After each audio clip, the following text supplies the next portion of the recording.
प्यारे भाइयों और बहनों, हम कर रहे थे हमारी क्लास नंबर 7। क्लास नंबर 7 इसका नाम है अति पवित्र विश्वास। जो हमने पढ़ा यहूदा पहला अध्याय उसका 1 वचन। यहूदा पहला अध्याय उसका 20 वचन हमने पढ़ा अति पवित्र विश्वास के बारे में, जिसकी इंट्रोडक्शन अति पवित्र विश्वास क्या होता है ये आपको बताया गया क्लास नंबर 6 में। अति पवित्र विश्वास वो विश्वास होता है जो परमेश्वर के सत्य वचन पर आधारित हो। सिंपल विश्वास और अति पवित्र विश्वास में अंतर होता है। विश्वास की परिभाषा भी हमने क्लास नंबर 6 में समझी और अति पवित्र विश्वास को भी हमने क्लास नंबर 6 में समझा, और हमने समझा कि कितना जरूरी है परमेश्वर के लोगों के लिए अति पवित्र विश्वास में उन्नति करना। कैसे? पवित्र आत्मा में प्रार्थना करते हुए। तो हमने पिछली बार शुरू किया अति पवित्र विश्वास का भाग 2 क्लास नंबर 7। हम पूरा नहीं कर पाए, लेकिन आज हम उसको पूरा करेंगे। लेकिन बाकी का हिस्सा करने से पहले हम थोड़ा रिव्यू कर लेते हैं पिछली बार हमने क्या पढ़ा। हमने पढ़ा कि प्रेरित पौलुस ने जब वो शरीर में मौजूद थे, कलीसिया के अंदर थे, तभी उन्होंने भविष्यवाणी के रूप में ये व्यक्त किया कि कैसे आने वाले दिनों में मसीह लोग अति पवित्र विश्वास से भटक जाएंगे, गिर जाएंगे, परमेश्वर के असली ज्ञान से भटक जाएंगे। इसकी भविष्यवाणी प्रेरित पौलुस ने पहले ही कर दी। हम जानते हैं सत्य सिर्फ एक ही है, वो है परमेश्वर का वचन। परमेश्वर का वचन खाली सत्य है। हम जानते हैं यूहन्ना 17वां अध्याय 17वें वचन में, तेरे वचन के द्वारा, सत्य के वचन के द्वारा हमको पवित्र कर, तेरा वचन सत्य है। आज हम देखेंगे कि कैसे शुरुआती कलीसिया में लोग इस अति पवित्र विश्वास से, सत्य के असली ज्ञान से गिरना शुरू हुए। और ये कैसे हुआ, हमने पिछली बार शुरू किया था एक भविष्यवाणी के जरिए। वो भविष्यवाणी ये कि प्रेरित पौलुस ने कलीसिया की तुलना कर दी किसके साथ? हवा के साथ। कि प्रेरित पौलुस बोलते, परंतु मैं डरता हूं कि जैसे सांप ने अपनी चतुराई से हवा को बहकाया, वैसे ही तुम्हारे मन उस सिद्धाई और पवित्रता जो मसीह के साथ होनी चाहिए कहीं भ्रष्ट ना किए जाए। तो हमने देखा और पिछली बार समझा कि प्रेरित पौलुस ने कलीसिया की तुलना, ये तुम्हारे मन जिसको बोला है वो है कलीसिया की तुलना हवा से की। उसका कारण है जैसे पहले आदम की हवा थी, वैसे ही दूसरे आदम की हवा भी है। दूसरा आदम कौन? प्रभु यीशु मसीह। और दूसरे आदम की दुल्हन कौन? कलीसिया। तो जैसे शैतान ने पहली हवा को बहकावे में डाला था, वैसे ही शैतान पूरी कोशिश करता है दूसरी हवा को भी, यानी कि कलीसिया को बहकाने की। और उसने ऐसा किया भी। कैसे? गलत शिक्षाएं जो थी उनको इंट्रोड्यूस कर। और ये काम कब शुरू हो गया था? प्रेरितों की मौजूदगी में ही ये काम शुरू हो गया था। ये हमने देखा। कैसे देखा? प्रेरित पौलुस गलातिया की कलीसिया को डांटते हुए क्या बोलते हैं कि हे मूर्ख, हे निर्बुद्धि गलातियों, किसने तुम्हें मोह लिया? मतलब क्या? कि मैंने तो तुम्हें खरी शिक्षा दी थी, लेकिन ये कौन है जो तुम्हारे अंदर ये भ्रम, ये तुम्हें बहकावे की बातें बता रहा है? ठीक है। तो ये काम शैतान ने बहकाने का काम आज से शुरू नहीं किया, लगभग 2000 साल 1950 साल पहले ही शुरू कर दिया था। प्रेरितों की मौजूदगी में ही ये काम शुरू कर दिया था। फिर हमने देखा था प्रेरितों के काम 15वां अध्याय पहले वचन में। फिर कुछ लोग यहूदिया से आकर भाइयों को सिखाने लगे। देखो, ये प्रेरितों में नहीं थे, मतलब कुछ और लोग थे कि वो क्या क्या सिखाने लगे, यदि मूसा की रीति पर तुम्हारा खतना ना हो तो तुम उद्धार नहीं पा सकते। तो ऐसे शुरुआती कलीसिया में ही कंफ्यूजन पैदा करनी शुरू कर दी थी शैतान ने। किस मकसद के तहत? उनको बहकावे में लेके आने के तहत, उनको कंफ्यूज करने के लिए। और प्रेरित पौलुस कुरिन्थिया की कलीसिया को भी डांट रहा है। देखो क्या डांट रहा है, अत जबकि मसीह का यह प्रचार किया जाता है कि वह मरे हुओं में से जी उठा, तो तुम में से कितने क्यों कहते हैं कि मरे हुओं का पुनरुत्थान है ही नहीं। पुनरुत्थान की शिक्षा को लेके बड़ी कंफ्यूजन पैदा होगी पहली कुरिन्थिया की कलीसिया में, और प्रेरित पौलुस को डांटना पड़ा उनको कि अगर तुम पुनरुत्थान की शिक्षा पे डाउट कर रहे हो तो तुम प्रभु यीशु मसीह के जी उठने पर कैसे विश्वास कर सकते हो। तो ये गलत शिक्षा फैलाने का काम शैतान ने प्रेरितों के समय ही शुरू कर दिया था। इसका एक और सबूत हम देख रहे हैं यहाँ। और पिछली बार आपको बताया भी, एक कुरान का एक ऐसा शब्द सूरा निसा की किताब 4वां अध्याय 157वां वचन, जिसमें यह लिखा है, ना तो मसीहा को सूली पर चढ़ाया गया और ना ही ऐसा कोई घटना की कोई बात है, लेकिन उसमें यह लिखा है कि उसको ये क्या बोलते हैं कि and because of their saying, के बोलते हैं कि ऐसा मसीह लोग कहते हैं कि यहूदियों ने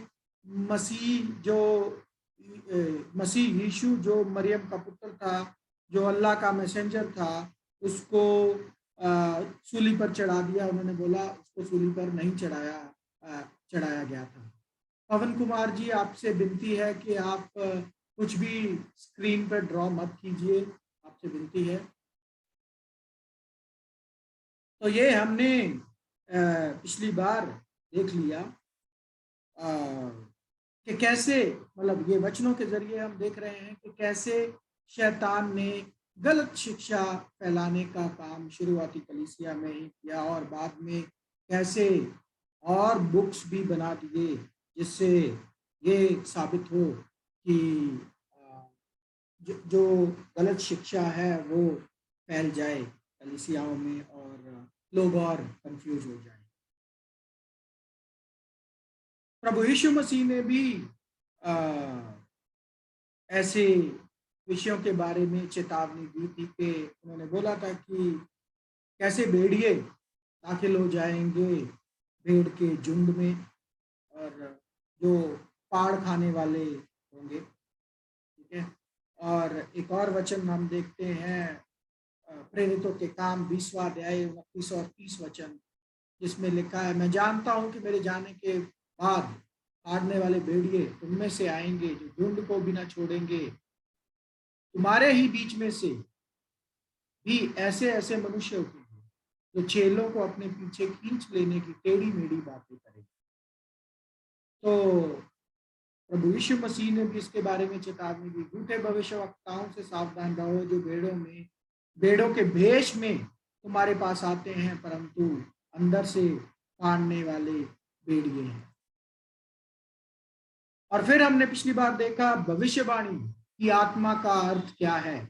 भविष्यवाणी की आत्मा का अर्थ निजी प्रॉब्लम्स या निजी जीवनों के बारे में आगे क्या होने वाला है उसका मतलब भविष्यवाणी नहीं होता है। भविष्यवाणी मतलब क्या होता है?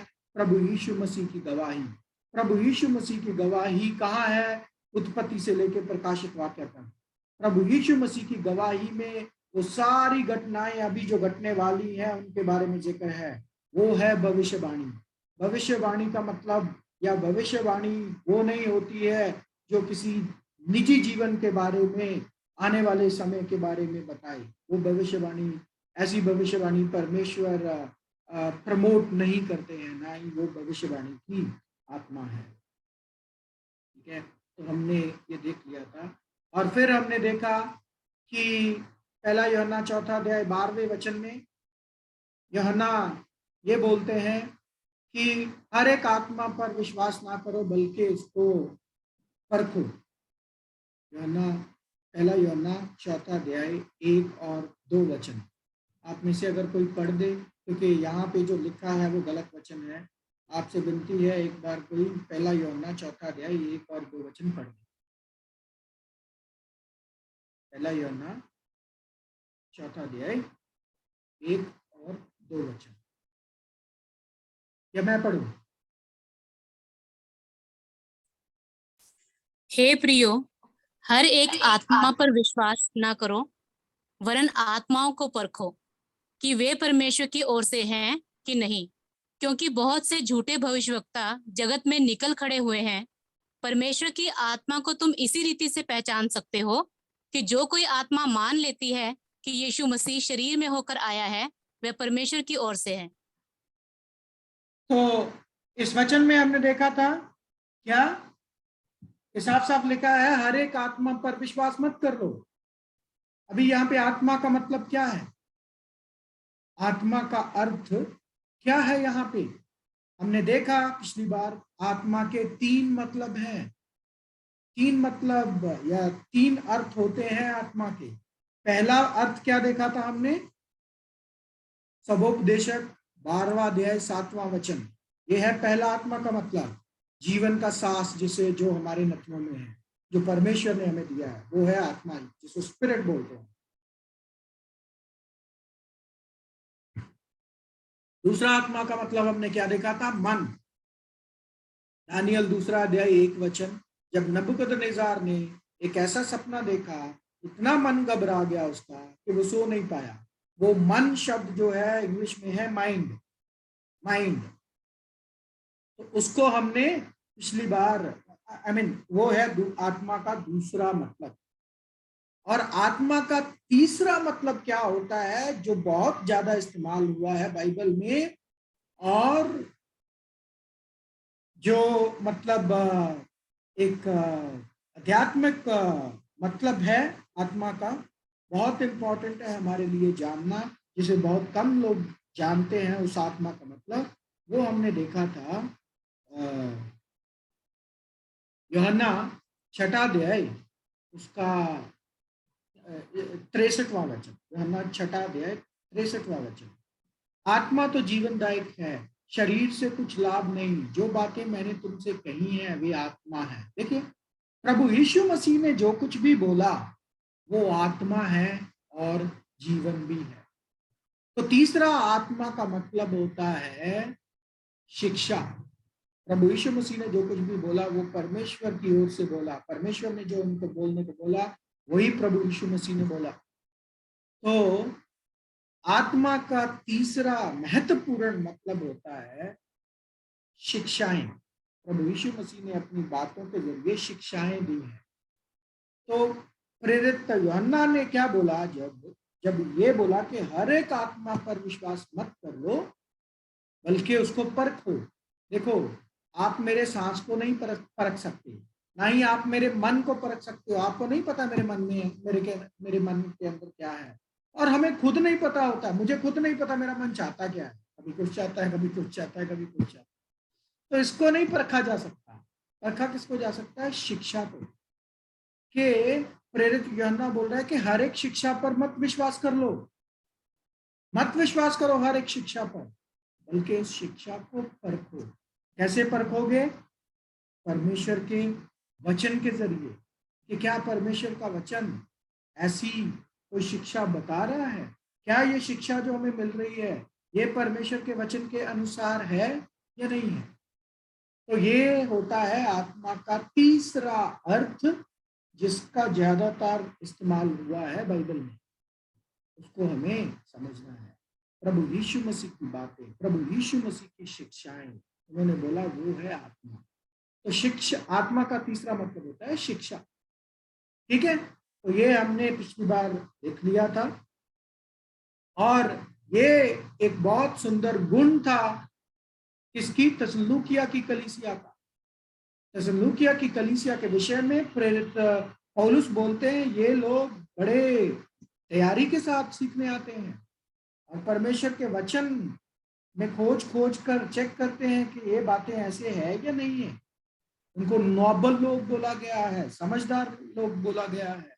ठीक है, तो ये पिछली बार हमने देख लिया। और प्रेरित पौलुस बोलता है कि भविष्यवाणी के जरिए, परंतु आत्मा स्पष्टता से कहता है, पहला तीमुथियुस 4 अध्याय 1 और 2 वचन, परंतु आत्मा स्पष्टता से कहता है कि आने वाले समयों में कितने लोग बरवाने वाली आत्माओं और दुष्ट आत्माओं की शिक्षा पर मन लगाकर विश्वास से बहक जाएंगे। कौन से विश्वास से बहक जाएंगे? अति पवित्र विश्वास, वो विश्वास जो एक ही बार संतों को सौंपा गया। कौन से संतों को सौंपा गया? किसके द्वारा सौंपा गया? प्रभु यीशु मसीह ने वो विश्वास, वो शिक्षा सौंपी किसको? अपने चेलों को, एक ही बार। और प्रेरित पौलुस बोलता है ऐसा समय आने वाला है जब लोग बहकावे में आकर उस विश्वास से गिर जाएंगे। यह उन झूठे मनुष्यों के कपट के कारण होगा जिनका विवेक मानो जलते हुए लोहे से दागा गया। तो प्रेरित पौलुस साफ साफ भविष्यवाणी कर रहे हैं कि आने वाले समयों में ऐसा होने वाला है और ऐसा हुआ। ये भविष्यवाणी पूरी होनी शुरू हो गई दूसरी सदी में ही, जब गलत शिक्षाएं कलीसिया में एंटर हो गई। एक गलत शिक्षा क्या? कि जो अध्यक्ष होना चाहिए, जिसे बोलते हैं हम बिशप को शादी नहीं करनी चाहिए, ये आजकल हमें सिखाया जाता है। लेकिन परमेश्वर का वचन क्या बोलता है? पहला तीमुथियुस 3 अध्याय 2 वचन, ये आवश्यक है कि अध्यक्ष, ये इंग्लिश में शब्द है बिशप, आपके सामने है बिशप शब्द, अध्यक्ष निर्दोष हो और एक ही पत्नी का पति हो। एक ही पत्नी का पति हो। तो मतलब परमेश्वर का वचन कहीं नहीं सिखा रहा है कि आप अगर शादीशुदा नहीं रहोगे तो आप पवित्र हो जाओगे, बिशप नहीं बन सकते। बिशप एक ही पत्नी का पति होना चाहिए। आपके सामने परमेश्वर का वचन है। तो ऐसे मनुष्य ने अपनी बुद्धि से शिक्षाएं बनाई, अपने तरीके से शिक्षाएं बनाई और सोचा कि शादी ना करके शायद कोई ज्यादा पवित्रता में रह सकता है, इसलिए बिशप को शादी नहीं करनी चाहिए। तो बाइबल तो ऐसा परमेश्वर का वचन नहीं बोलता है। हालांकि प्रेरित पौलुस बोलता है अपने तजुर्बे के जरिए कि मैं तुम्हें ये सलाह देता हूँ, अगर संभव हो सके तो शादी मत करो। क्यों? क्योंकि शादी में बहुत सारी जिम्मेदारियां होती हैं, उसमें हम अपना बहुत सारा समय देते हैं, हम बहुत सारी ट्रबल्स भी फेस करते हैं और बहुत सारी जिम्मेदारियों के नीचे हम आ जाते हैं। इसलिए प्रेरित पौलुस ने इस बात को बोला। लेकिन एक जगह उन्होंने ये भी बोला कि शादी का जो बिस्तर है वो पवित्र बिस्तर है, वो शादी एक आदर योग क्या बोलते हैं इवेंट है या मौका है। ठीक है, और फिर इसीलिए एक और गलत शिक्षा आई कि फ्राइडेज को मीट नहीं खाना है। क्यों नहीं खाना है? क्योंकि प्रभु यीशु मसीह की मृत्यु फ्राइडे के दिन हुई थी, उनको सलीब पर फ्राइडे पर चढ़ाया गया था। वचन में ऐसा कहीं नहीं लिखा कि प्रभु यीशु मसीह को जिस दिन सलीब पर चढ़ाया गया उस दिन आप मीट नहीं खा सकते। तो ऐसे अपने तरीके से लोगों ने शुद्धता के, पवित्रता के अलग अलग तरीके निकाले और दूसरों पर थोप दिए। और प्रेरित पौलुस ने भविष्यवाणी की कि प्रचार में लगा रहे, चाहे तेरे लिए कन्वीनियंट है या नहीं है, समय है या नहीं है, लेकिन तू हमेशा तैयार रहे प्रचार करने के लिए, क्योंकि ऐसा समय आएगा कि लोग खरा उपदेश न सह सकेंगे, पर कानों की खुजली के कारण अपनी अभिलाषाओं के अनुसार अपने लिए बहुत सारे उपदेशक बटोर लेंगे और अपने कान सत्य से फेरकर कथा कहानियों पर लगाएंगे। ये कलीसियाओं में चल रही है बात। कथा कहानियों में हमें ज्यादा मन लगता है, परमेश्वर के सत्य वचन में मन नहीं लगता है। मनगढ़ंत कहानियों में जो परमेश्वर के वचन के अनुसार नहीं है, परमेश्वर का वचन तो कानों की खुजली को मिटाता नहीं है, तो लोगों को कानों की खुजली है। कानों की खुजली के कारण, उनकी अपनी गिरी हुई अभिलाषा के कारण वो उधर मन लगाते हैं कथा कहानियों पर जो वचन के अनुसार नहीं है। अब ये क्या है कथा कहानियां, आने वाले समय में आपको भी प्रकट हो जाएंगी। ठीक है, तो मैं जो बात कर रहा था कि हमें कथा कहानियों पर ना मन लगाकर, ना विश्वास उन पर करके, बल्कि परमेश्वर के वचन पर विश्वास करना है, परमेश्वर के वचन में मन लगाना है, तो हम एक नोबल, एक समझदार, बुद्धिमान मसीह बन सकते हैं।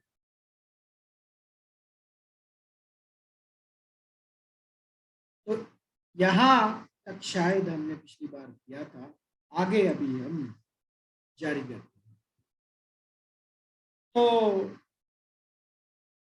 शुरुआती, अब कलीसिया की कैसे शुरुआत हुई, कैसे शुरुआती कलीसिया का सेटअप था, कैसे कलीसिया में धोखा आना शुरू हुआ, कैसे लोग अति पवित्र विश्वास से गिरने शुरू हुए, यानी कि बाइबल के असली ज्ञान से कैसे लोग गिरना शुरू हुए शुरुआती कलीसिया में, उन सारी भविष्यवाणियों, उन सारी डिटेल्स में अभी हम जाएंगे और उदाहरणें भी देखेंगे।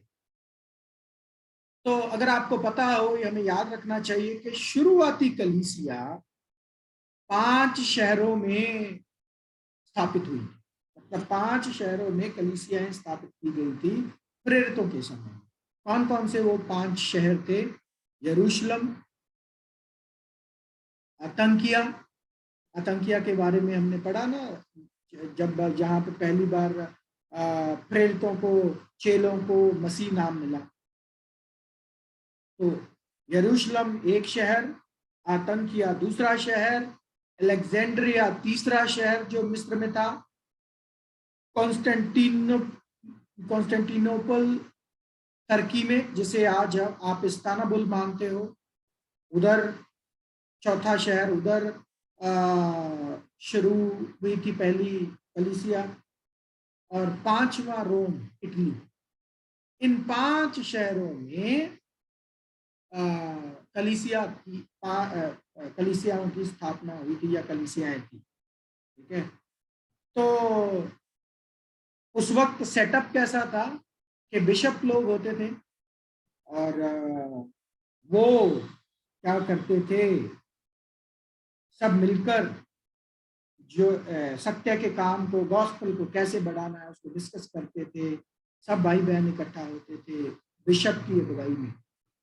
ये अपने प्रेरितों ने बिशपों जैसे काम किया शुरू में, मतलब कलीसियाओं को लीड कर रहे थे, कलीसियाओं को चला रहे थे, बता रहे थे कैसे चलना है। बिशप कौन होता है? बिशप होता है मुख्य सेवक, मुख्य सेवक। ठीक है, और उनका काम होता था स्ट्रेटेजी डिफाइन करना, कैसे सुसमाचार का विस्तार होगा, कहाँ कहाँ प्रीचिंग करनी है, क्या क्या जरूरतें हैं प्रीचिंग करने के लिए, वो सारी प्लानिंग बिशप की अगुवाई में होती थी। और ऐसे ही ये बिशप ऑफिस को संभालने वाले थे हमारे प्रेरित यूहन्ना, प्रेरित पौलुस। आपको पता है प्रेरित पौलुस कितनी कलीसियाओं के बिशप थे? कुरिन्थिया, फिलिपिया, थिस्सलुनीकिया, ये सारी क्या बोलते हैं, गलातिया, सब कलीसियाओं के फैसलों में प्रेरित पौलुस का सेव होता था। तो प्रेरित पौलुस एक बिशप जैसे काम करते थे।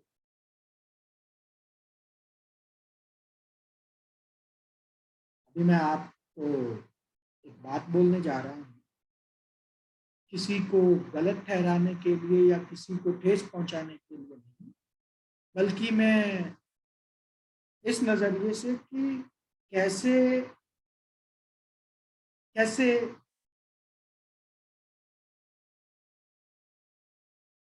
कैसे आ, वो टाइटल्स जो परमेश्वर के लिए थे, वो टाइटल जो परमेश्वर के लिए थे, उनको मनुष्यों ने या परमेश्वर के सेवकों ने इस्तेमाल करना शुरू कर दिया।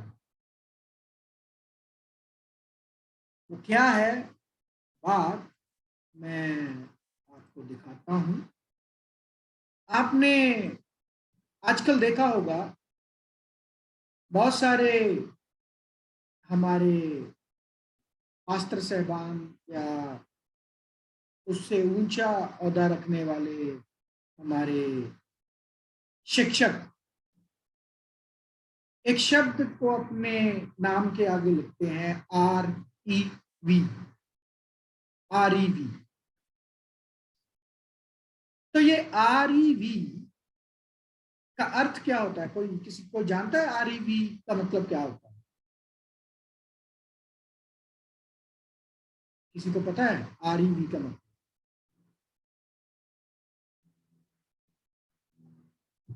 कोई बताना चाहे?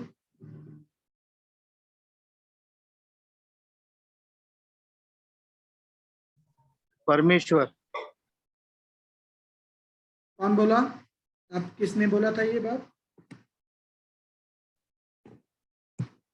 एलन, ब्रदर एलन आपने बोला?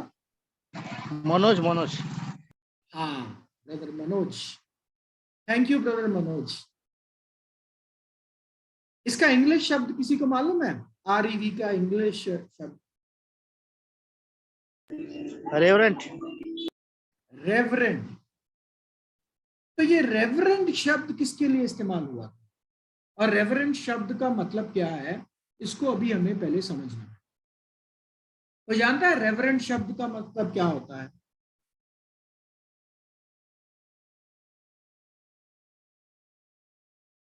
तो जानता है रेवरेंड शब्द का मतलब क्या होता है?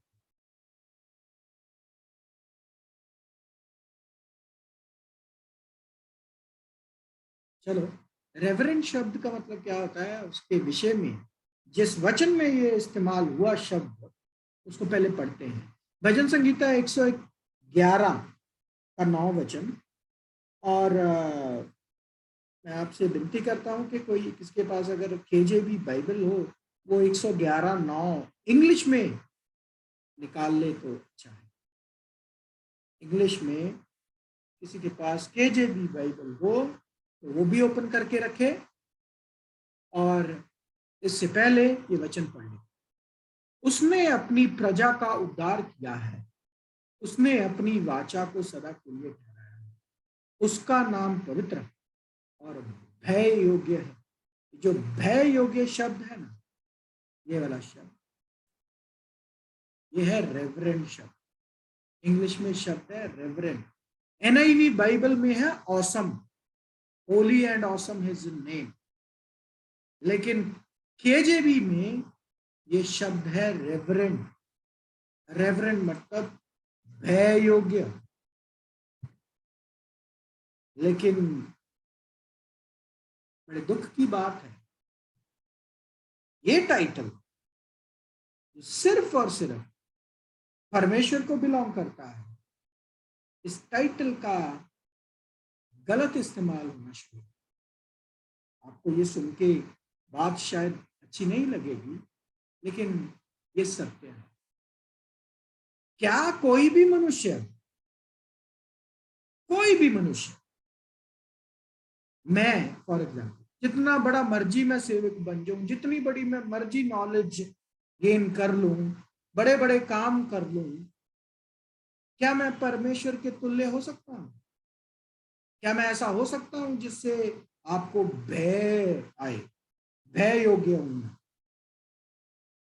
क्या मैं ऐसा बन सकता हूं या हूं ऐसा, या कभी हो पाऊंगा शरीर में? नहीं। क्या मैं कभी परमेश्वर की तुलना में पहुंच सकता हूं? नहीं। तो फिर हम कैसे वो टाइटल, वो ओहदा जो पिता परमेश्वर को शोभा देता है, उसको हम मनुष्य होने के नाते कैसे इस्तेमाल कर सकते हैं? और आजकल आप बड़ा कॉमन देखते हैं कि नाम, बहुत लोग अपने नाम के आगे लिखते हैं REV, जो भी आगे नाम है। और कई लोग तो एक रेवरेंड काफी नहीं है, रेवरेंड, रेवरेंड, रेवरेंड, या बोलते हैं most Holi reverend, Holi reverend. English में आप के पास अगर किसी ने निकाल लिया बाइबल KJV तो प्लीज पढ़ दीजिए ये वचन, भजन संगीता 111 का नाम पढ़िए। He sent redemption unto his people. He hath commanded his covenant. Forever holy and reverend is his name. Thank you brother Mohit English में पढ़ने के लिए। अभी मेरा आपसे क्वेश्चन है, क्या ये ठीक है? वो शब्द जो परमेश्वर के लिए इस्तेमाल हुआ वो किसी भी इंसान के लिए इस्तेमाल करना ठीक है? आप बताइए।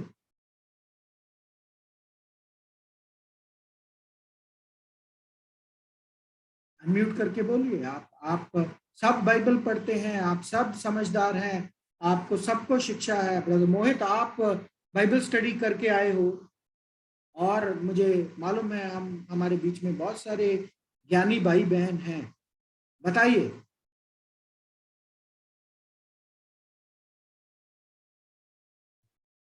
बोलिए,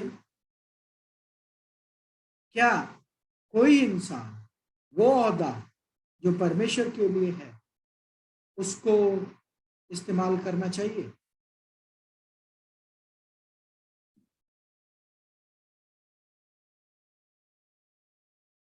मोहित जी,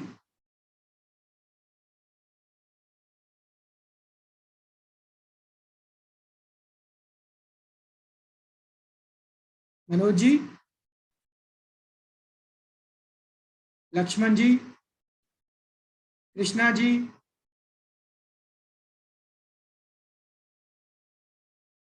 चैट में किसी ने पिंक किया है, क्या बोला है?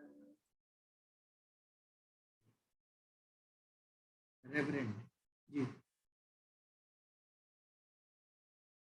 तो अगर ये इस्तेमाल किया जा रहा है नाम, हम जानते हैं, पता नहीं वो या तो इस शब्द की गहराई को समझते नहीं है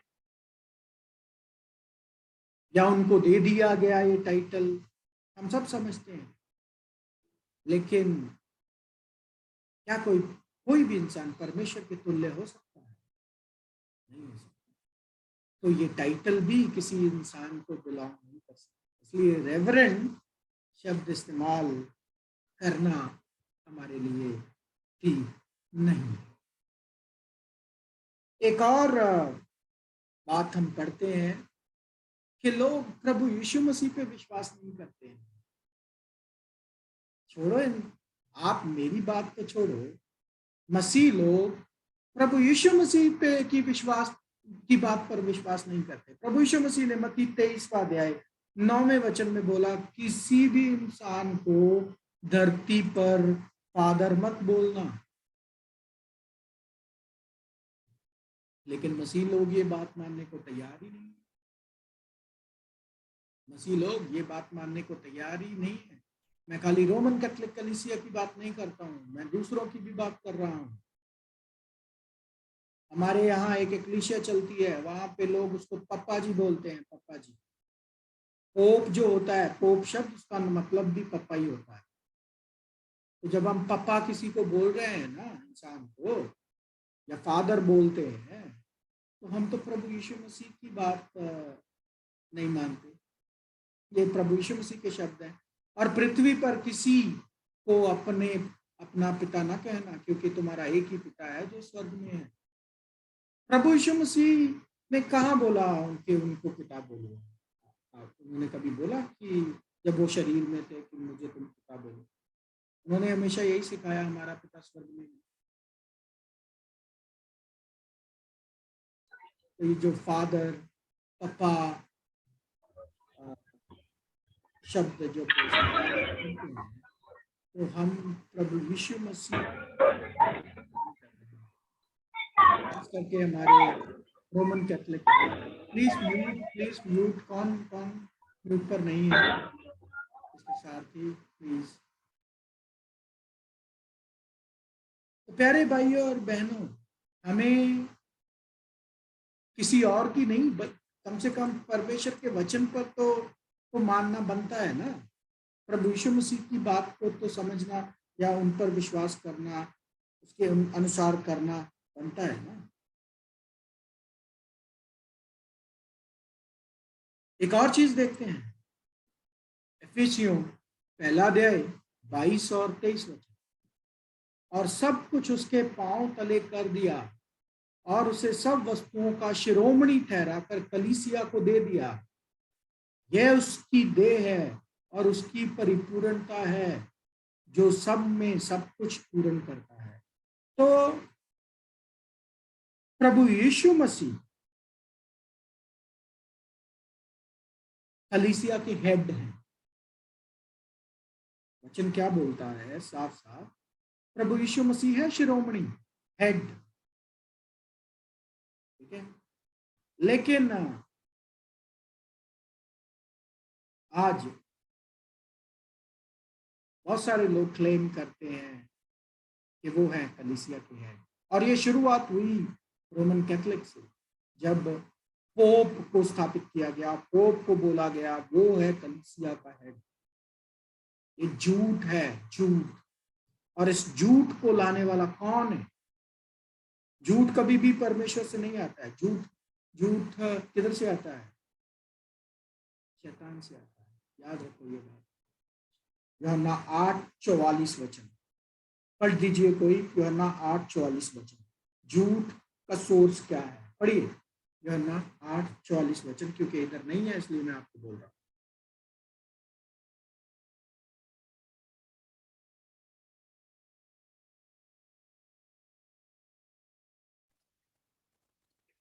तुम अपने पिता शैतान से हो और अपने पिता की लालसाओं को पूरा करना जानते हो। वह तो आरंभ से हत्यारा है और सत्य पर स्थिर न रहा, क्योंकि सत्य उसमें है ही नहीं। जब वह झूठ बोलता तो अपने स्वभाव से ही झूठ बोलता है, क्योंकि वह झूठा है वरन झूठ का पिता है। तो क्या है? झूठ का पिता। तो झूठ का एक ही सोर्स है, शैतान। और प्रभु यीशु मसीह के अलावा अगर कोई ये क्लेम करता है कि कलीसिया का हेड वो है, ये बहुत बड़ा झूठ है। ये शैतान की तरफ से, क्योंकि कलीसिया एक ही है और उस कलीसिया का एक ही शिरोमणि, एक ही हेड है, वो है प्रभु यीशु मसीह। अभी ये कहां से ये गलत शिक्षा की शुरुआत हुई कि पोप, औहदा रखने वाला इंसान जो पोप है वो है कलीसिया का हेड? ये कहां से शिक्षा शुरू हुई? कहां से रोमन कैथोलिक कलीसिया में ने ये क्लेम करना शुरू किया कि पोप है कलीसिया का हेड? तो उस बात को हम पढ़ते हैं, किन वचनों के आधार पर वो ये बात मानते हैं या ये बात कहते हैं। पढ़ते हैं मत्ती 16 अध्याय 18 और 19 वचन। आप में से प्लीज कोई पढ़ दीजिए मत्ती 16 अध्याय 18 और 19 वचन।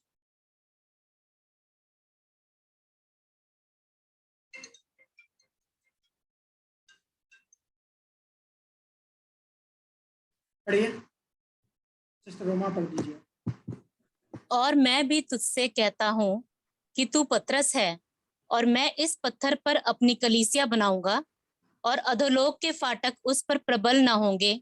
मैं तुझे स्वर्ग के राज्य की कुंजियां दूंगा, और जो कुछ तू पृथ्वी पर बांधेगा वह स्वर्ग में बंधेगा, और जो कुछ तू पृथ्वी पर खोलेगा वह स्वर्ग में खुलेगा। तो ये बात, ये वचन दिखाकर क्लेम किया जाता है कि पतरस को प्रभु यीशु मसीह ने कलीसिया का हेड बनाया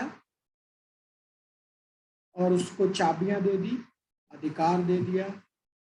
जो पृथ्वी पर बांधेगा स्वर्ग में खुलेगा, जो पृथ्वी पर खोलेगा स्वर्ग में खुलेगा।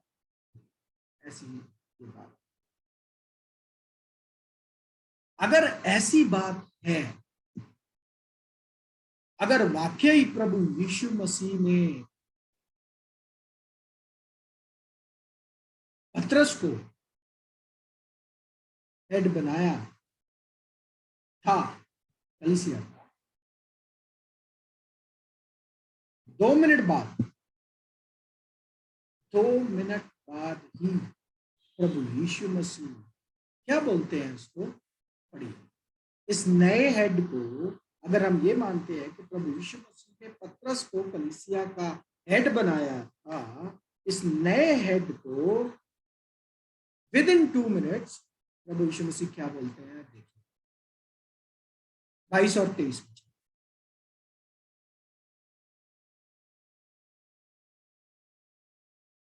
पढ़िए। इस पर पतरस उसे अलग ले जाकर डांटने लगा, हे प्रभु, परमेश्वर ना करे तुझ पर ऐसा कभी ना होगा।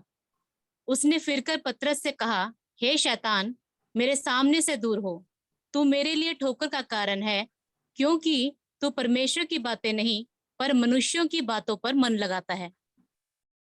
तो इस नए हेड को विद इन 2 मिनट्स प्रभु यीशु मसीह एक नया औहदा देते हैं, शैतान मेरे सामने से दूर है। तो क्या ये सच है कि वाकई प्रभु यीशु मसीह ने पतरस को कलीसिया का हेड बनाया, उसको कलीसिया की नींव बनाया? इस बात को अभी हम एनालाइज करने जा रहे हैं। प्लीज ध्यान दीजिए और आंखें, कान, दिमाग, मन खोलकर सुनिएगा। इस बात को समझने के लिए हम डिटेल्स में जाएंगे कि इधर मत्ती 16वें अध्याय में जब ये घटना हो रही थी, उधर क्या हुआ, वो बात हम पढ़ेंगे और फिर देखेंगे कि क्या प्रभु यीशु मसीह ने पतरस को हेड बनाया कलीसिया का, या यहाँ कुछ और बात प्रभु यीशु मसीह ने। पढ़िए मत्ती 16वां अध्याय 13 से लेके 17 तक। 16वां अध्याय 13 से लेके 17 तक।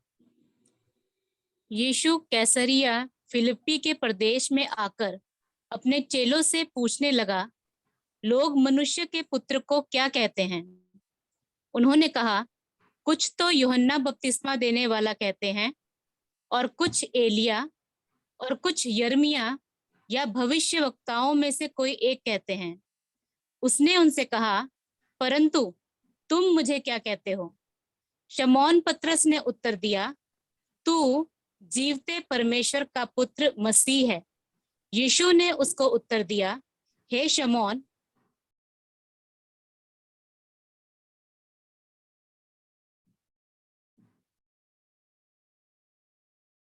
सर आपकी आवाज चली गई।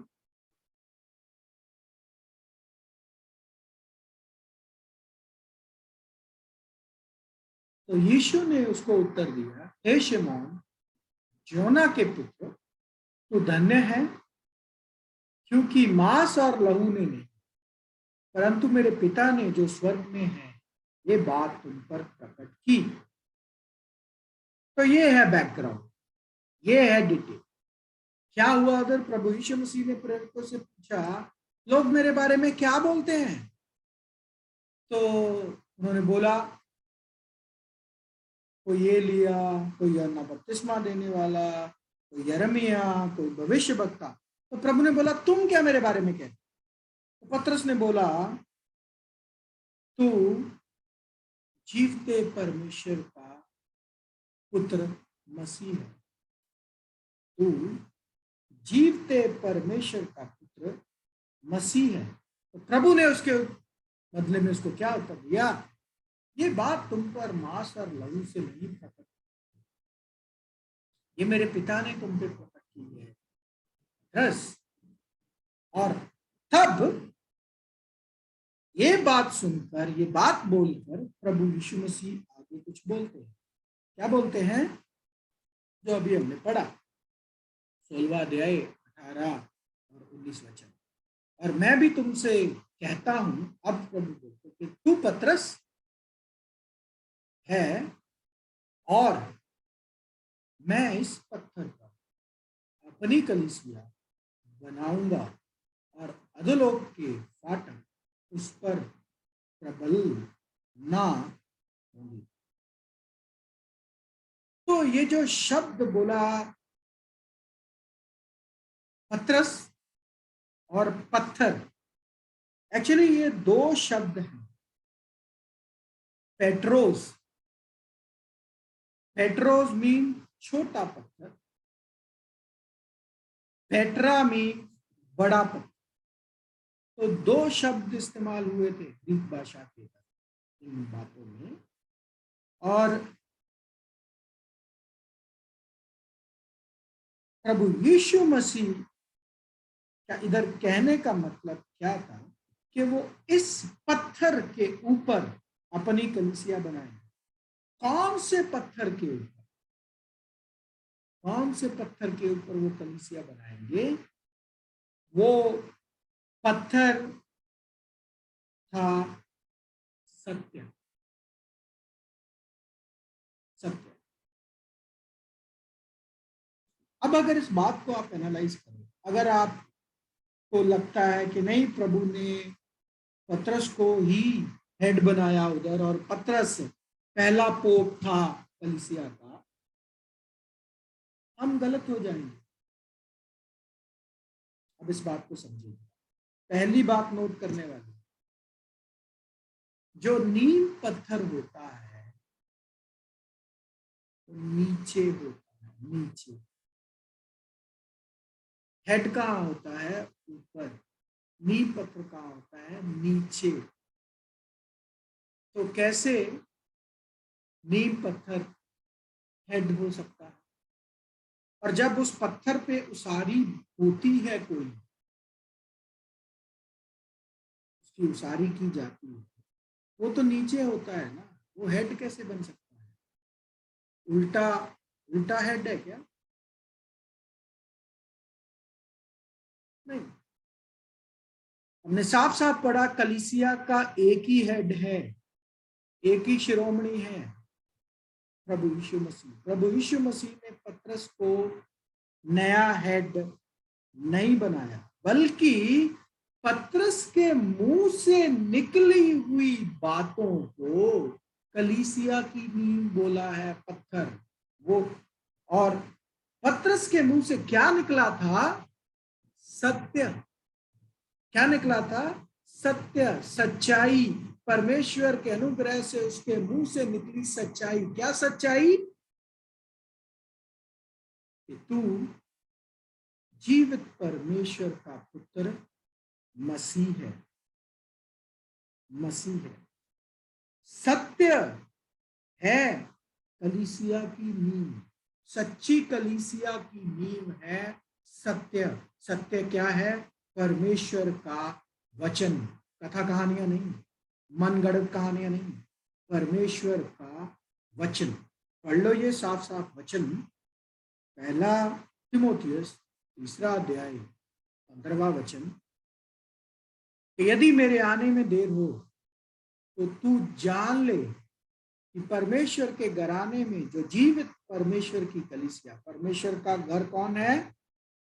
कलीसिया, और जो सत्य का खंबा और नींव है। देखिए, कलीसिया की नींव क्या है? सत्य। सत्य है कलीसिया की नींव, और सत्य ही था प्रेरित पौलुस के मुंह से निकला। और प्रभु यीशु मसीह ने जब जो बोला ना कि पतरस, इस पत्थर पर, कौन से पत्थर पर? इस सच्चाई पर जो तेरे मुंह से निकली, मैं अपनी कलीसिया की नींव रखूंगा। ये था प्रभु यीशु मसीह के कहने का मतलब। ये नहीं कि मैं तुम्हें हेड बना रहा हूं, क्योंकि हेड तो खुद प्रभु यीशु मसीह ही है। पढ़ लो ये साफ साफ वचन, पहला कुरिन्थिया 3 अध्याय 11वां वचन। पहला कुरिन्थिया 3 अध्याय 11वां वचन। क्योंकि उस नींव को छोड़ जो पड़ी है, और वह यीशु मसीह है, कोई दूसरी नींव नहीं डाल सकता। कोई दूसरी नींव नहीं डाल सकता। एक ही नींव है, प्रभु यीशु मसीह। ना तो प्रभु यीशु मसीह ने पतरस को नींव पत्थर बनाया, ना ही प्रभु यीशु मसीह ने उसको हेड बनाया। हाँ, जो उसके मुंह से निकला वो आधार बना कलीसिया का, वो नींव बनी कलीसिया की। क्या है वो? सत्य। सत्य जो अभी अभी हमने पहला तीमुथियुस 3 अध्याय 15वें वचन में पढ़ लिया। तो सत्य है कलीसिया की नींव। और प्रभु यीशु मसीह ने यूहन्ना 14:6 में बोला, मार्ग, सत्य और जीवन मैं हूं। देखो, सत्य कौन है? प्रभु यीशु मसीह सत्य है। देखो, सत्य ही है नींव कलीसिया की। और सत्य कौन है? प्रभु यीशु मसीह। प्रभु यीशु मसीह है नींव कलीसिया। और सत्य क्या है? परमेश्वर का वचन। प्रभु यीशु मसीह का नाम आप जानते हैं ना, क्या है? शब्द। शब्द, आदि में शब्द था, शब्द परमेश्वर के संग था, शब्द परमेश्वर। पहला यूहन्ना पहला अध्याय पहला वचन। प्रभु यीशु मसीह है सत्य, प्रभु यीशु मसीह है नींव, प्रभु यीशु मसीह है कलीसिया के हेड। प्रभु यीशु मसीह ने नहीं बनाया पतरस को कलीसिया का नया हेड। तो ये जो क्लेम किया गया कि पोप है कलीसिया का हेड, ये था एक बहुत बड़ा झूठ, बहुत बड़ा झूठ। और एक बात याद रखना, लेकिन प्रभु यीशु मसीह के 12 प्रेरित बहुत अहम हिस्सा रखते हैं इस पूरे बिल्डिंग में। कौन सी बिल्डिंग? कलीसिया की बात में। कलीसिया के 12 खंबे हैं। उस नए शहर, उस नए यरूशलेम के 12 खंबे हैं, 12 प्रेरित प्रभु यीशु मसीह। अपोस्टल और डिसाइपल में फर्क होता है। हम डिसाइपल्स हो सकते हैं, अपोस्टल नहीं, क्योंकि अपोस्टल 12 ही हैं, और 12 के बाद 13वां नहीं है। वचन पढ़ लो, प्रकाशित वाक्य 21वां अध्याय 14वां वचन। पढ़िए प्लीज, आप में से कोई। प्रकाशित वाक्य 21वां अध्याय 14वां वचन। चाहिए तो आप अपनी बाइबल से पढ़ सकते हैं। और नगर की शहरपनाह की 12 नींवें थी, और उन पर मेमने के 12 प्रेरितों के 12 नाम लिखे थे। तो 12 ही नाम है और 12 ही नींव है। 13वीं नींव नहीं है, 13वां नाम भी नहीं है। तो अपोस्टल्स सिर्फ 12 ही है, प्रेरित जिसे बोलते हैं। डिसाइपल्स, चेले, हम सब हैं। तो एक और बात, ये जो अपोस्टल शब्द यूज करना भी हमारे लिए ठीक बात नहीं है। डिसाइपल हो सकते हैं। देखिए, 12 apostles of the Lamb, English में अगर आप देखें, 12 apostles of the Lamb, आप आपके सामने है, इसको देख सकते हो स्क्रीन पर।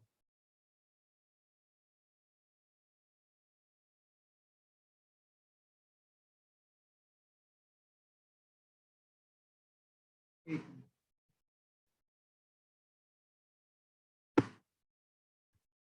तो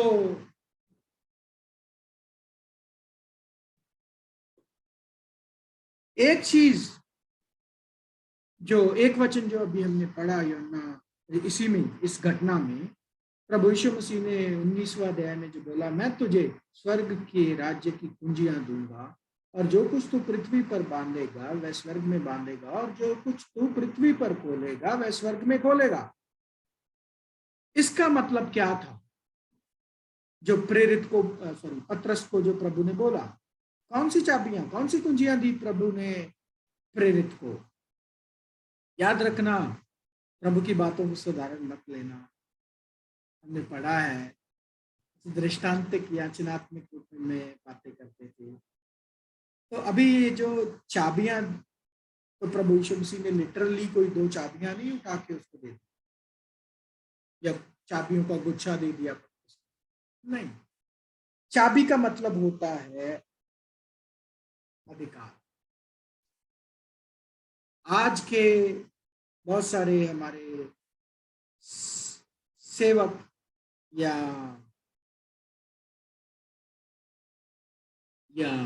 पोप ये समझते हैं या लोग मानते हैं कि शायद स्वर्ग और नरक की चाबियां उनके पास है। नहीं, ये सच नहीं है। और इस वचन को अगर आप पढ़ो तो खाली स्वर्ग की बात हो रही है, नरक की तो हो ही नहीं रही है। और ये अब इस वचन का मतलब क्या था उसमें हम जाएंगे। प्रभु यीशु मसीह के कहने का मतलब क्या था? क्या प्रभु यीशु मसीह ने चाबियों के रूप में पतरस को दिया? चाबी का मतलब होता है अधिकार, क्योंकि चाबी से हम कुछ खोलते हैं। तो मौका, प्रेरित पतरस को प्रभु यीशु मसीह ने एक अधिकार दिया, एक मौका दिया। किस चीज का? देखते हैं। ये चिन्ह की भाषा में चाबी का मतलब होता है अधिकार। पढ़ लो प्रकाशित वाक्य 1 अध्याय 18वां वचन। प्रकाशित वाक्य 1 अध्याय 18वां वचन। मैं मर गया था और अब देख मैं युगानुयुग जीवता हूँ, और मृत्यु और अधोलोक की कुंजियां मेरे ही पास हैं। तो देखिए, प्रभु बोलते हैं कुछ चाबियां मेरे पास हैं, मृत्यु और अधोलोक की चाबी। मृत्यु और अधोलोक में क्या अंतर है? इसमें इसको हम समझेंगे आने वाले क्लासेस में। तो मृत्यु और अधोलोक दोनों की चाबियां मेरे पास है, प्रभु बोलते हैं। तो इसका मतलब अधिकार मेरे पास है। चाबी का मतलब होता है अधिकार, या बोल दीजिए एक किसी ताले, किसी दरवाजे को खोलना। प्रेरित पतरस को प्रभु यीशु मसीह कुछ दरवाजा खोलने का अधिकार सौंप रहे थे। कौन सा दरवाजा खोलने जा रहा था प्रेरित पतरस? वो था एक न्योता, एक इनविटेशन। किसके लिए? कलीसिया के लिए इनविटेशन का मौका जो था या दरवाजा था, वो खोलने का अधिकार या अवसर प्रभु यीशु मसीह ने प्रेरित को दिया। उसके वो सत्य वचन बोलने के रिस्पॉन्स में क्या था वो मौका? कि प्रेरित पतरस के द्वारा दो जातियों को स्वर्गीय बुलावे का अवसर मिलने जा रहा था। एक तो यहूदी, एक तो अन्य जाति। यहूदियों के लिए के ऊपर भी जब जो पवित्र आत्मा उतरा, उधर कौन था मेन लीड? पेंटिक्रूस वाले दिन। और अन्य जाति कॉर्नेलियस के घर में भी पवित्र आत्मा या अन्य जातियों के लिए भी दरवाजा जिसने खोला वो प्रेरित पतरस।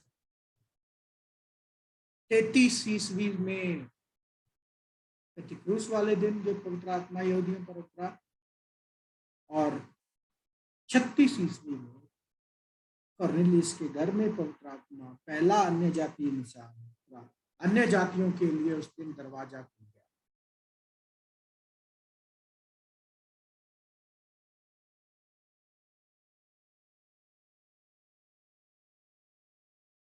अभी हम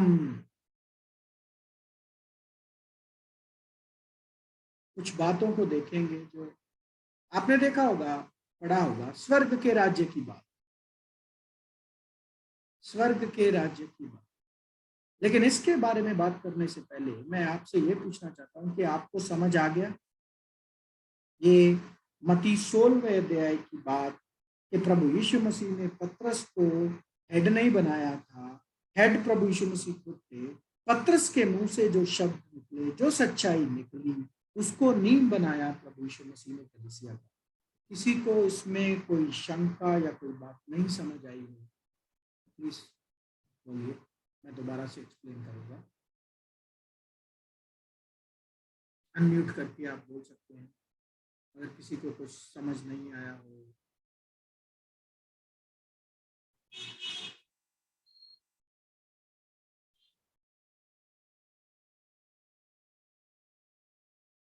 जी, समझ आ गया?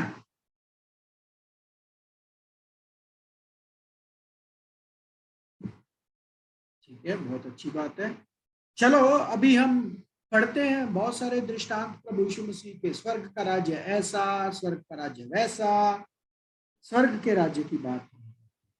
एक दृष्टांत पढ़ेंगे और उसका अर्थ समझने की कोशिश करेंगे। तो दृष्टांत पढ़ते हैं मत्ती 13वां अध्याय 31 और 32 वचन। पढ़िए, जल्दी जल्दी जल्दी पढ़िए।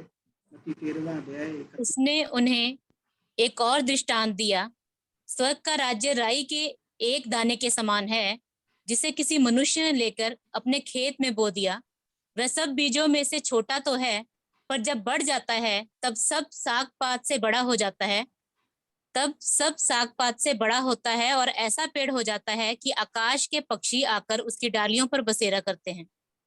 तो इस दृष्टांत का मतलब क्या है? इस दृष्टांत का अर्थ क्या है? कभी आपने ध्यान दिया, कभी सरसों का पौधा पेड़ बनते देखा? मैक्सिमम हाइट क्या होती है सरसों के पेड़ पौधे की? 3 या 4 फुट। इसके ऊपर हाइट नहीं होती, राइट? तो ये क्या प्रभु यीशु मसीह बोल रहे हैं कि सरसों का एक पौधा जो था वो पेड़ बन गया, और पेड़ ही नहीं बना बल्कि उधर पक्षियों ने आकर अपने घर बसाकर उधर रहना शुरू कर दिया। इसका अर्थ क्या है? कभी आपने ध्यान दिया कि क्या बात बोल रहे हैं प्रभु यीशु मसीह? अगर आप इसको साधारण भाषा में समझने की कोशिश करो तो बोलेगा ये प्रभु यीशु मसीह क्या बोल रहे हैं, कैसे सरसों का पौधा एक पेड़ बन सकता है? और इसकी तुलना प्रभु यीशु मसीह बोलते स्वर्ग का राज्य ऐसा था या ऐसा होगा।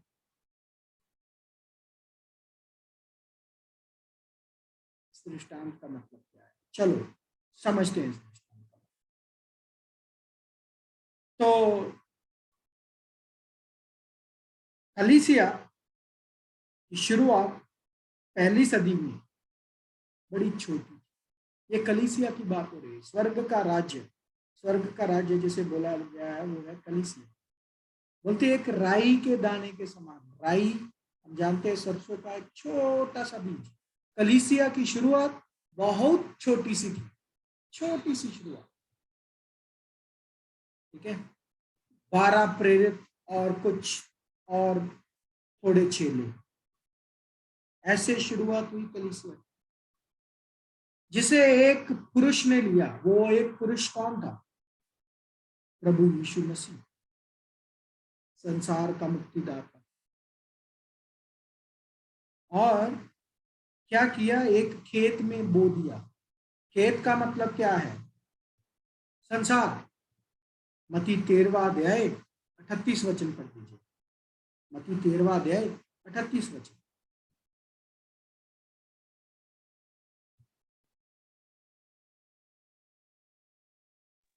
खेत संसार है, अच्छा बीज राज्य की संतान और जंगली बीज दुष्ट की संतान है। तो खेत संसार है।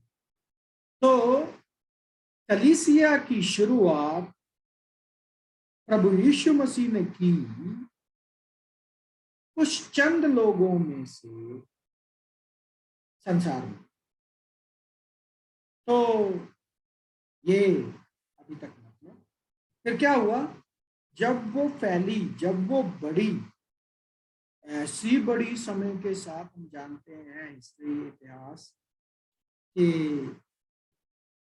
कलीसिया की ग्रोथ इतनी हुई, अनयूजुअल ग्रोथ जैसे बोलते हैं, अनएक्सपेक्टेड ग्रोथ।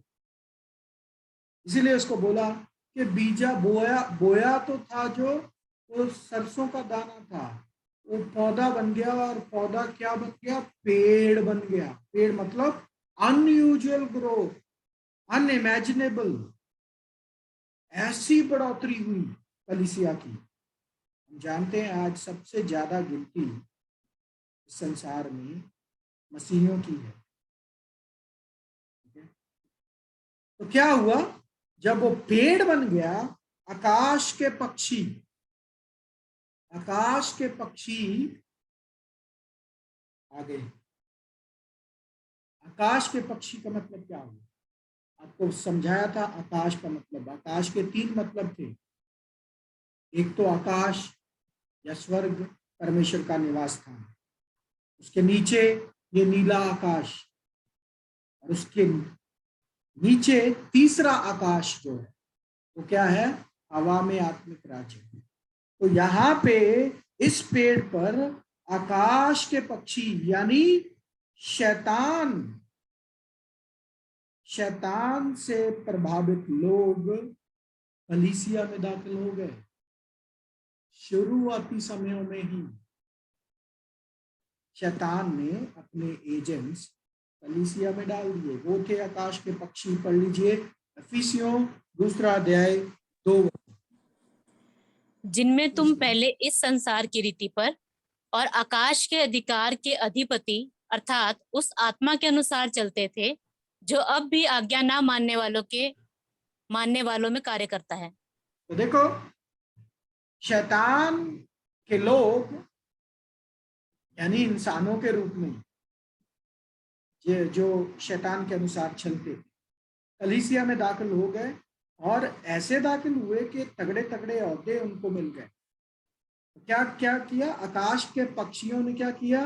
पेड़ पर अपना बसेरा बना लिया, ब्रांचेस बना ली, टहनियों पर ब्रांचेस बना ली। मतलब अलग अलग डिनोमिनेशंस निकल गई, अलग अलग बंटवारे हो गए, गलत शिक्षा आ गई, गलत लोग लीड करना शुरू कर दिए जो शैतान से ज्यादा प्रभावित थे, प्रभु यीशु मसीह से नहीं।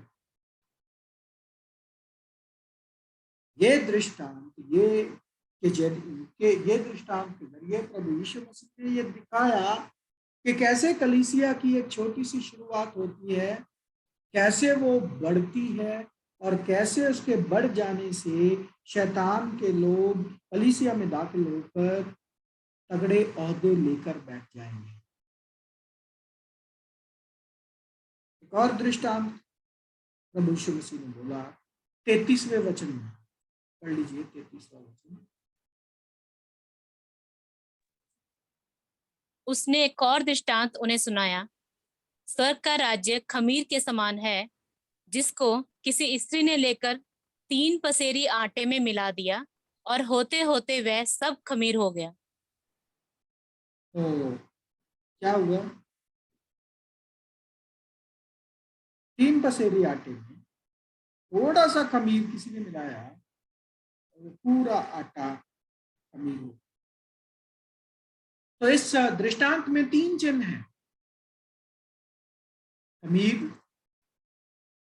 स्त्री, और 3 पसेरी आटा,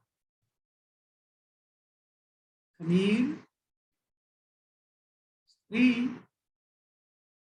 और 3 पसेरी आटा।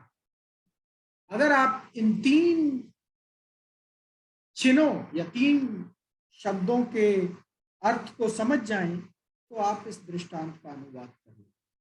अगेन ये बात किसकी हो रही है? स्वर्ग के राज्य की। स्वर्ग का राज्य यानी कलीसिया। अभी स्वर्ग के राज्य के बारे में ये दृष्टांत का अर्थ क्या है समझते हैं। खमीर का मतलब आपको समझाया है, कोई बताएगा खमीर का मतलब क्या होता है? आपको पहली क्लास में ही बताया था चिन्हों का अर्थ, अगर किसी को याद हो बता सकता है कोई? खमीर का मतलब क्या होता है?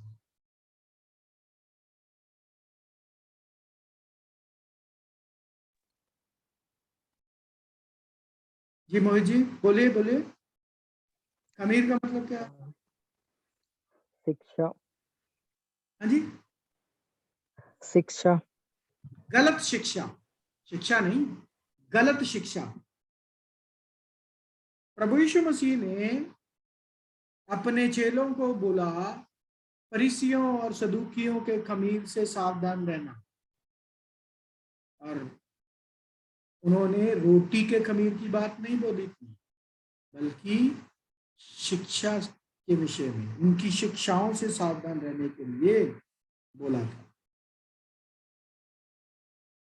तो खमीर चिन्ह का मतलब है शिक्षा। स्त्री का मतलब क्या है? स्त्री यानी औरत। औरत शब्द बाइबल में जब इस्तेमाल होता है उसका मतलब होता है कलीसिया। औरत शब्द का चिन्ह, औरत चिन्ह का मतलब है कलीसिया। बाइबल में जब औरत का जिक्र होता है ना, उसका मतलब होता है कलीसिया। आपने पढ़ा होगा शायद यशाया में एक भविष्यवाणी बोला, उस दिन 7 औरतें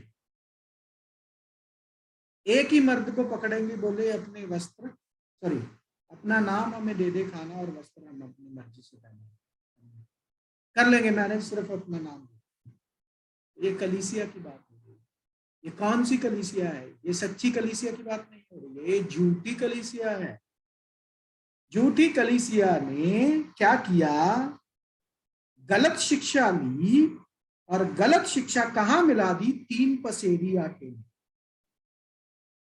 3 पसेरी आटे में मिला। 3 पसेरी आटा क्या है? उसमें जाने से पहले आपको थोड़ा वचन पढ़ा दूं कि ये स्त्री का मतलब क्या होता है। पढ़ लीजिए 2 कुरिन्थियों 11वां अध्याय 2 वचन। स्त्री कलीसिया के लिए इस्तेमाल होता है शब्द। पढ़िए 2 कुरिन्थियों 11वां अध्याय 2 वचन। क्योंकि मैं तुम्हारे विषय में ईश्वरीय धुन लगाए रहता हूँ, इसीलिए कि मैंने एक ही पुरुष से तुम्हारी बात लगाई है कि तुम्हें पवित्र कुंवारी के समान मसीह को सौंप दूं। पवित्र कुंवारी और सच्ची कलीसिया है पवित्र कुंवारी, पवित्र औरत। झूठी कलीसिया जो है वो है वैश्य। प्रकाशित वाक्य 17:3। तब वह मुझे पवित्र आत्मा में जंगल को ले गया और मैंने लाल रंग के पशु पर, जो निंदा के नामों से भरा हुआ था और जिसके 7 सिर और 10 सींग थे, एक स्त्री को बैठे हुए देखा। ये है झूठी कलीसिया, ये स्त्री झूठी कलीसिया। इस झूठी कलीसिया ने क्या किया? 3 पसेरी आटे में खमीर मिलाया, गलत शिक्षा में लाई, झूठी कलीसिया ने मिलाई। तो 3 पसेरी आटा क्या है? पढ़ते हैं 1 कुरिन्थियों 13वां अध्याय 13वां वचन। पर अब विश्वास, आशा, प्रेम, ये तीनों स्थायी हैं, पर इनमें सबसे बड़ा प्रेम है। ये हैं 3 ऐसे पिलर जो कलीसिया के हैं। विश्वास, आशा प्रेम। इन तीनों के तीनों विषयों में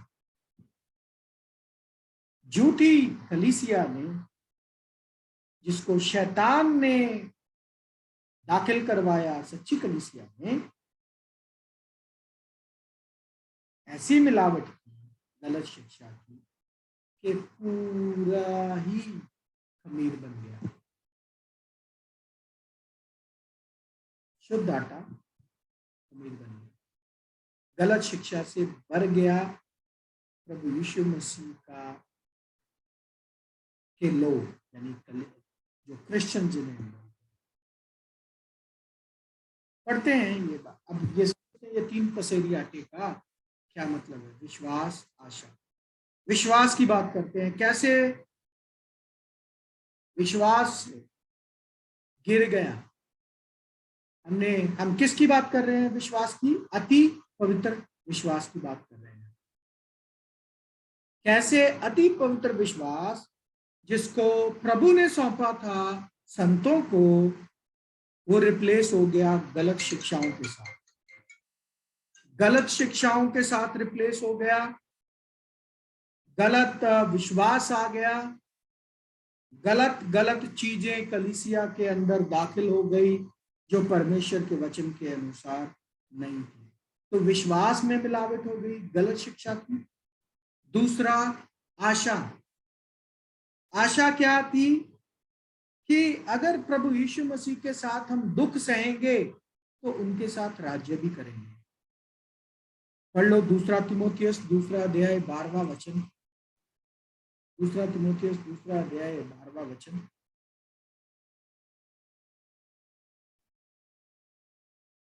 पढ़िए 2 तिमोथियस 2 अध्याय 12वां वचन।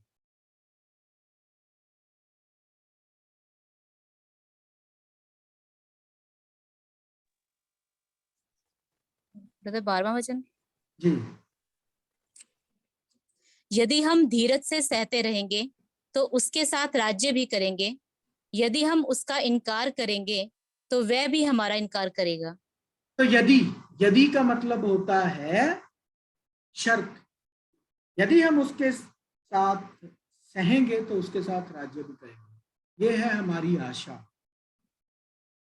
आज सच्चा मसीह होने के नाते मेरी ये आशा है कि जो मैं आज सह रहा हूं, मसीह में सह रहा हूं, लेकिन प्रभु यीशु मसीह के दूसरे आगमन पर उनके साथ मैं राज्य भी करूंगा। ये है आशा। लेकिन इस आशा में भी गलत शिक्षा की मिलावट। पता क्या होगी? मसीह लोगों को आज ही सुख और खुशियां चाहिए। कोई भी मसीह दुख सहने के लिए तैयार नहीं है। थोड़ा सा दुख आता है तो सब भागना शुरू। कोई भी दुख सहने के लिए तैयार नहीं है। परंतु असलियत और सत्य ये है कि जो प्रभु यीशु मसीह के चेले हैं, उनको ये वायदा है कि अगर आज तुम सहते हो तो कल तुम मेरे साथ राज्य भी करोगे। लेकिन कलीसिया की परिस्थिति क्या है? उनको आज ही सब कुछ चाहिए। संसारिक चीजें भी चाहिए, सुख भी चाहिए, सब कुछ चाहिए, और साथ ही साथ स्वर्ग भी चाहिए।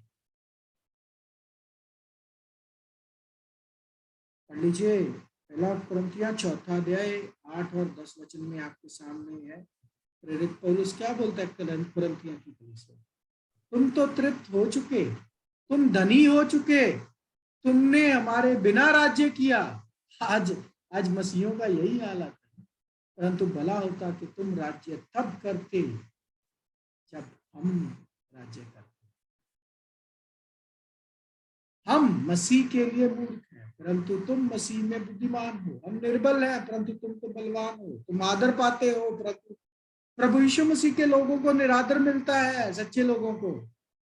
लेकिन अगर आदर मिलता है तो वो सोचने की बात, क्योंकि आज तो आदर मिलने का समय नहीं है। आदर तो तब मिलेगा जब प्रभु यीशु मसीह का दूसरा आगमन होगा।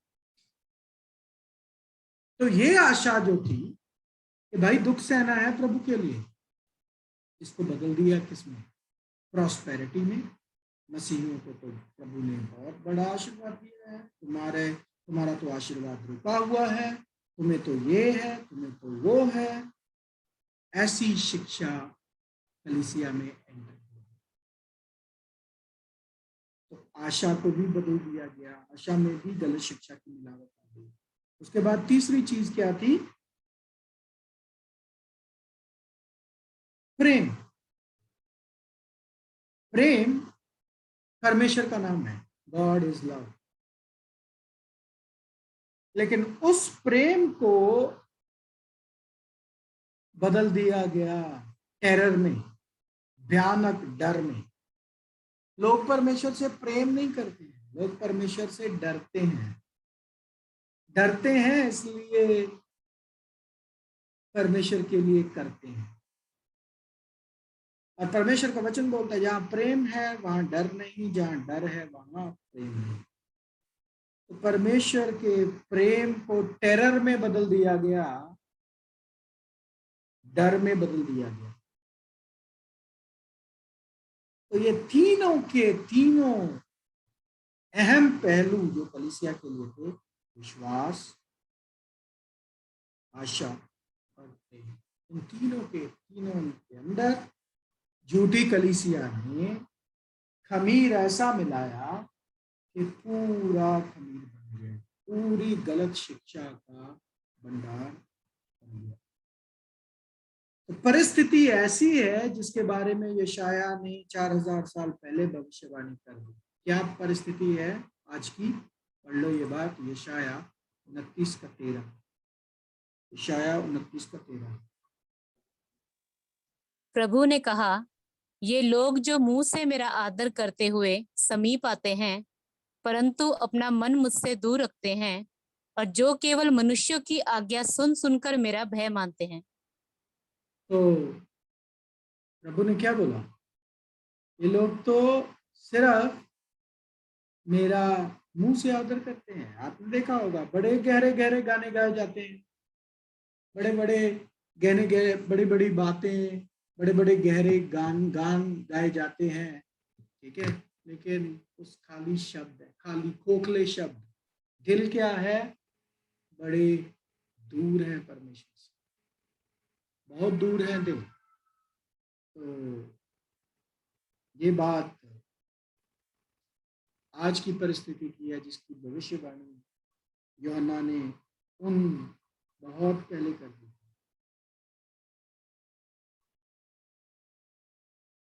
गाना गाते हैं all to Jesus I surrender, लेकिन सरेंडर के नाम पे कुछ भी नहीं। गाना गाते हैं प्रभु मैं तेरा हूं, लेकिन प्रभु के लिए टाइम नहीं। तो खाली शब्द है, खोखले शब्द जिनमें कुछ है नहीं। क्या ये भविष्यवाणी आपके आंखों के सामने पूरी होती है? आपको नहीं दिख रही?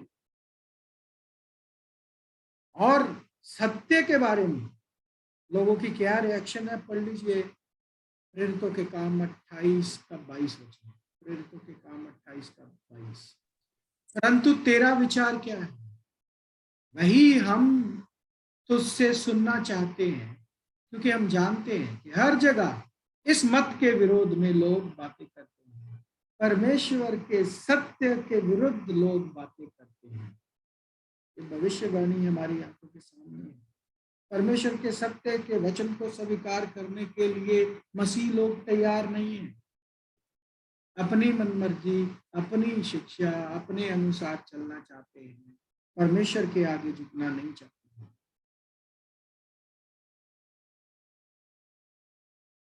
और आपको पता है, जैसे मैंने आपको बताया भी था उस क्लास में, कि मसीह शब्द इस्तेमाल होने से पहले प्रभु यीशु मसीह के फॉलोअर्स को कुछ और नाम से पुकारा जाता था। पढ़िए वो प्रेरितों के काम 24वां अध्याय 5 वचन।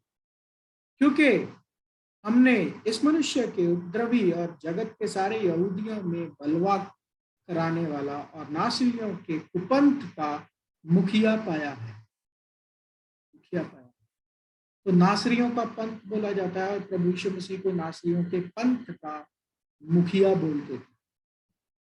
तो प्यारे भाइयों और बहनों, हम पहुंच गए हैं आज की क्लास के अंत में, और हमने क्या देखा कि कैसे अति पवित्र विश्वास से शुरुआती कलीसिया में ही गिरावट आनी शुरू हो गई। कैसे शैतान के लोगों को कलीसिया में डाल दिया, जिससे क्या हुआ, आटा खमीर बन गया। गलत शिक्षा फैलनी कलीसिया के अंदर शुरू हो गई।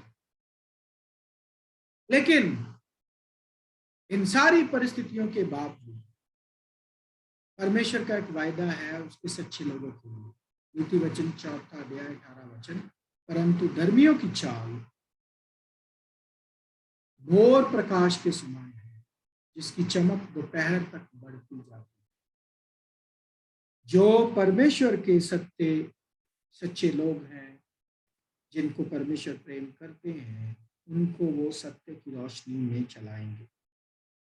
परमेश्वर ही इन शब्दों के साथ आप सबको आशीष दें। आपने अपना समय दिया, इसके लिए आप सबका धन्यवाद। परमेश्वर अपने वचनों के द्वारा आप सबको चलाएं, यही हमारी प्रार्थना और